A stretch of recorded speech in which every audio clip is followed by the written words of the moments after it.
ઘનશ્યામ મહારાજની જય, હરે કૃષ્ણ મહારાજની જય। એકવાર શ્રીજી મહારાજ નાનીબાવાળા ઉગમણા બારના ઓરડાની ઓસરીએ પધાર્યા। ત્યાં ઉગમણે મુખારવિંદે સભામાં બિરાજમાન થયા। એ વખતે સુરતનો સંઘ આવ્યો। તે સંઘના સર્વે હરિભક્તો આવ્યા અને મહારાજને દંડોત પ્રણામ કરીને બેઠા। પછી મહારાજે એમના ખબર અંતર પૂછ્યા અને સંઘને ઉતારો કરાવ્યો। બીજે દિવસે હરિભક્તોએ જલેબી અને લાડુની રસોઈ આપી। મહારાજ માટે ભેટ સામગ્રી લઈ આવેલા। કડા, વેઢ, વીંટી, બાજુબંધ, પોંચી, જરિયાની જામો, સુરવાળ, ખેસ, પાઘ આવી રીતે ઘણા મૂલ્યવાળા પોશાક લાવી અને મહારાજની પૂજા કરી। એવી રીતે 8 દિવસ સુધી સૂતરફેણી, બરફી વગેરે સારા સારા પકવાન કરાવે અને દરરોજ રસોઈઓ આપે। ભારે મૂલવાળા ચંદન પોશાકથી મહારાજની પૂજા કરે, પછી આરતી ઉતારે અને મહારાજ પાસે શીખ માગી અને સંઘ તો બધાય સુરત જવા માટે નીકળ્યા। હવે સંઘ ગયો ને એટલે આનંદ સ્વામીએ મહારાજની પ્રાર્થના કરી કે મહારાજ મારે પૂજા કરવી છે। મહારાજ કે બહુ સારું, પૂજા સામગ્રી લઈ આવો અને પૂજા કરો।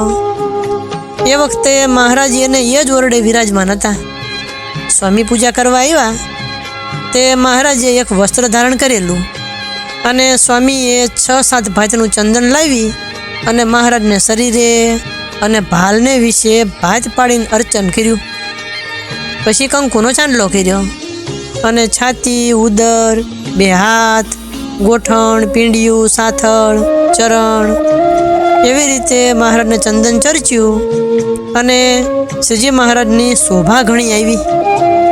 એ જોન આનંદ સ્વામીએ બધે ફરી અને શ્રીજી મહારાજને નિહાળીને સારી પેઠે દર્શન કર્યા। પછી જ્યાં ચંદન ચર્ચાવીનું રહી ગયું હતું ત્યાં બધે ચંદન ચર્ચ્યું અને કંકુનો ચાંદલા કર્યા। પછી સુંદર શ્વેત સૂક્ષ્મ જામો પહેરાવ્યો અને ઉપર ગુલાબી રંગ છાંટ્યો એટલે જામો શરીરે ચોંટી ગયો। ચંદનની બધી ભાત જામા હોંરી દેખાવા માંડી। મહારાજના મસ્તકને વિશે ગુલાબ, ચંપા, ચમેલી આ બધા સુગંધીમાન પુષ્પની પાઘ ગૂંથી અને મહારાજને ધારણ કરાવી। આવી શોભા જોઈ તે સભામાં જે હરિભક્તો બેઠા હતા ને એમાં કેટલાયના નાડી પ્રાણ તણાઈ ગયા અને સમાધિ થઈ। પછી જેને સમાધિ નહોતી થઈ એને પણ સમાધિ થવા માંડી અને જેને મહારાજને વિશે હિત નહોતું એને પણ હિત થયું। આવી શોભાએ યુક્ત મહારાજે 6 ઘડી સુધી દર્શન દીધા। ત્યાર પછી નાગમાલાના વંડામાં સ્નાન કરવા પધાર્યા। મહારાજે વંડામાં બાજોઠ ઉપર ઉગમણે મુખારવિંદે બિરાજમાન થયા અને ચંદન ભરેલો જામો પહેર્યો તો તે ઉતારીને પછી શરીરે ચંદન ચર્ચ્યું હતું ને એ બધું ઉતારીને ભેગું કર્યું અને બ્રહ્મચારીએ મહારાજને સ્નાન કરાવ્યું। સ્નાન કરીને પછી રૂમાલથી શરીર કોરું કર્યું અને પિતાંબર પહેરીને મહારાજે ચાખડીઓ પહેરી અને નાનીબાવાળા ઓરડે ફરીવાર પધાર્યા।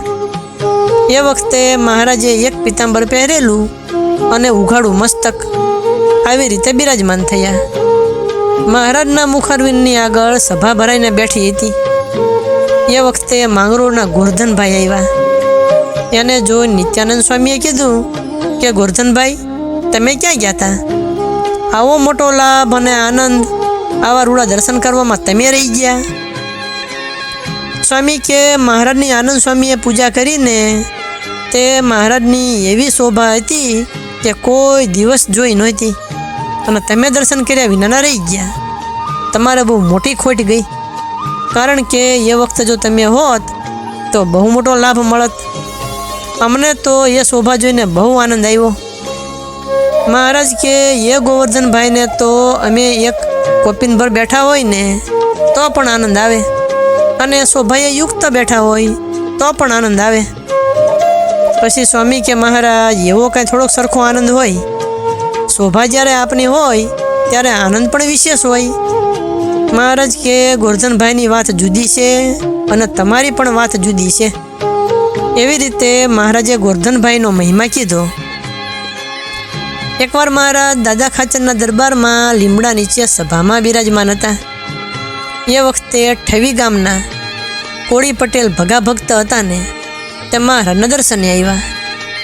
શ્રીજી મહારાજને પ્રણામ કરીને હાથ જોડીને કે મહારાજ મારે સાધુ થવું છે.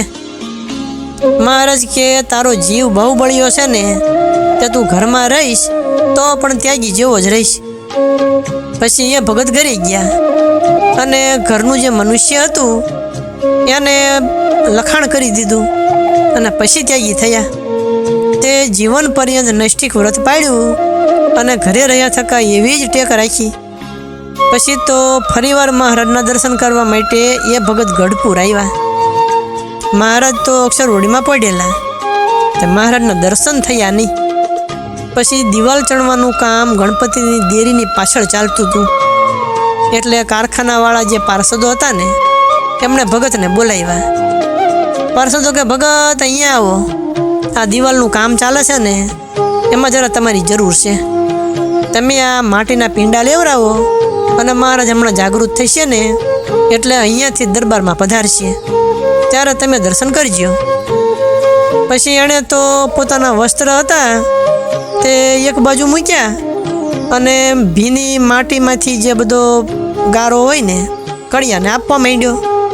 હવે એવી રીતે 2 ઘડી સેવા કરીને તે મહારાજ પોઢ્યા હતા તે જાગૃત થયા. રતનજી પાણીની ઝારી લઈ આવ્યા. મહારાજે મુખારવીને ધોઈને કોગળા કર્યા અને જળપાન કર્યું. પછી થોડી વાર ઢોલિયા ઉપર બેઠા. ત્યાર પછી દિશાએ જઈ આવ્યા. મહારાજ આવ્યા એટલે મિયાજીએ હાથ ધોવરાવ્યા અને ગંગાજળિયાથી ઉગમણી બાજુ કૂવા પાસે શ્રીજી મહારાજ ઉગમણે મુખારવિંદે બાજોઠ ઉપર સ્નાન કરવા બેઠા. બ્રહ્મચારીએ સારી પેઠે ચોળીને સ્નાન કરાવ્યું. સ્નાન કરી રહ્યા એટલે રૂમાલ વડે શરીર લોહી અને હીરકોરી ધોતિયું કસોટો વાળીને પહેર્યું. પછી ચાખડીઓ પહેરી અને પાર્ષદોએ મસ્તકે બાંધવા માટે સુંદર સૂક્ષ્મ ઝીણો ફેટો હતો ને એ મહારાજને આપ્યો. એટલે મહારાજે ફેટો બાંધ્યો. પછી લીમડા નીચે આવ્યા અને થોડી વાર ઊભા રહ્યા અને મહારાજ તો કાંઈક વ્યવહારિક કામ હશે ને તે દાદા ખાચરને પૂછી અને વાતો કરતા હતા. આ બાજુ દિવાલ ચણવાનું કામ ચાલતું હતું. પછી મહારાજ અહીંયા પધાર્યા. ભગા ભગતે મહારાજ સામું જોયું ને એટલે પેલા કારખાનાવાળા પાર્ષદો કે ભગત તમે શું જોઈ રહ્યા છો, કડિયાને ગારો આપો ને. એટલે ભગત તો ગારો આપવા માંડ્યા. ભગુજી કે ભગત તમારે દર્શન કરવા છે. એટલે ભગત કે હા. તો ભગુજી કે આવો મારાના દર્શન કરી લ્યો પછી તમે ગારો આપજો. તે ભગત તો એકદમ પ્રેમના ભેરા દોડ્યા અને ગારાવાળા હાથે મહારાજના ચરણ પકડી લીધા. મહારાજના ચરણને હાથ અડાડીને માથે ચડાવે અને મહારાજના ભીચણથી તે પિંડી સુધી બધે ભગતે ગારાવાળા હાથે સ્પર્શ કરેલો ને તે મહારાજના પગ પણ ગારાવાળા થઈ ગયા. અને ભગતને તો દેહની શુદ્ધિ પણ રહી નહીં એવા પ્રેમથી એકાગ્ર ચિત્તે મહારાજનો ચરણ સ્પર્શ કરવા લઈ ગયા. એમનો પ્રેમ જોયો એટલે શ્રીજી મહારાજ હસવા માંડ્યા. પછી અહીંયાથી આથમણા બારનો દક્ષિણાદો ઓરડો છે ને એની આગળ આવ્યા. હવે એ ઓરડામાંથી કોઈક ડોશી દર્શન કરવા માટે આવ્યા. એટલે ડોશીએ કીધું કે મહારાજ આવા ગારાવાળા તમારા પગ કોને કર્યા. મહારાજ કે અમારા એક પ્રેમી ભક્ત હતા ને તે ગારાથી પૂજા કરી. પછી આ મહારાજનો શબ્દ સાંભળ્યો તે ઓરડામાંથી લાડુબા અને જીવબા આવ્યા. પછી એમણે પણ કીધું કે મહારાજ તમારી આવી પૂજા કોઈને કરી. મહારાજ કે આવી પૂજા તો કોઈએ કરી નથી. એમ કહીને મહારાજ સભામાં ચાલ્યા. પછી એમણે કીધું કે મહારાજ આ માટીવાળા ચરણ છે ને તે એને ધોઈ દઈએ પછી તમે ચાલો. મહારાજ કે એ ભક્તએ ગદગદ કંઠે થઈ અને ઘણા પ્રેમથી અમારી પૂજા કરેલી છે માટે આમને આમ પગ ધોયા વિના અમે સભામાં જઈશું. મહારાજે આવી રીતે કીધું ને છતાંય પણ બાઈઓ બાજોઠ લઈ આવ્યા અને ઉતરાદા બારના 2 ઓરડા વચ્ચે બાજોઠ ઢાળ્યો. પછી શ્રીજી મહારાજ બાજોઠ ઉપર આવીને ઊભા રહ્યા ને એટલે મહારાજના ચરણ ઉપર પાણી રેડવા માંડ્યું. અને માટીવાળા પગ ધોઈ નાખ્યા. હવે મહારાજના ચરણ માટીવાળા ધોયા તો એ પ્રસાદીના પાણીનો રેલો ઓસરીની ઝેર ઉપર થઈ નીચે ઉતર્યો. એટલે ભગા ભગત એકદમ દોડીને આવ્યા અને પાણી ખોબે ખોબે પીવા માંડ્યા. પાણી ખોબામાં થઈ રહે એટલે માથે હાથ ભૂસી અને વળી પાછો પાણીનો ખોબો ભરે. એવી રીતે એ ભક્તએ મહારાજનું પ્રસાદીનું જળ લીધું ને એટલે મહારાજ હસવા માંડ્યા. પછી બાઈઓએ રૂમાલ આપ્યો એટલે મહારાજના ચરણ કોરા કર્યા અને મહારાજની આગળ ચાખડીઓ મૂકી.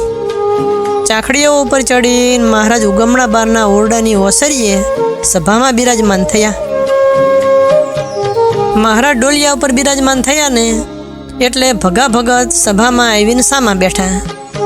પછી મહારાજ એમની સામું જોઈને હસવા માંડ્યા.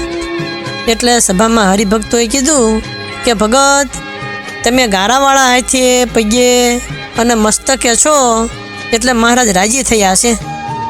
એટલે એ ભક્તને સ્મૃતિ આવી કે અરે મારા હાથ તો માટીવાળા છે. અને ત્યાં સુધીમાં તો ઘણા પ્રેમને લીધે એ ભગતને ખબર રહી નહીં કે મારા હાથ પગ ગારાવાળા છે. પછી મહારાજે સભાને ઉઠવાની આજ્ઞા આપી અને શ્રીજી મહારાજ અક્ષર ઓરડીએ પધાર્યા. હવે સદગુરુ શ્રી ગોપાળાનંદ સ્વામી કૃત મહારાજની લીલાની બીજી જે કથા તે આપણે આગળ કહીશું. અત્યારે કથાને વિરામ આપીએ. બોલો સ્વામિનારાયણ ભગવાનની જય.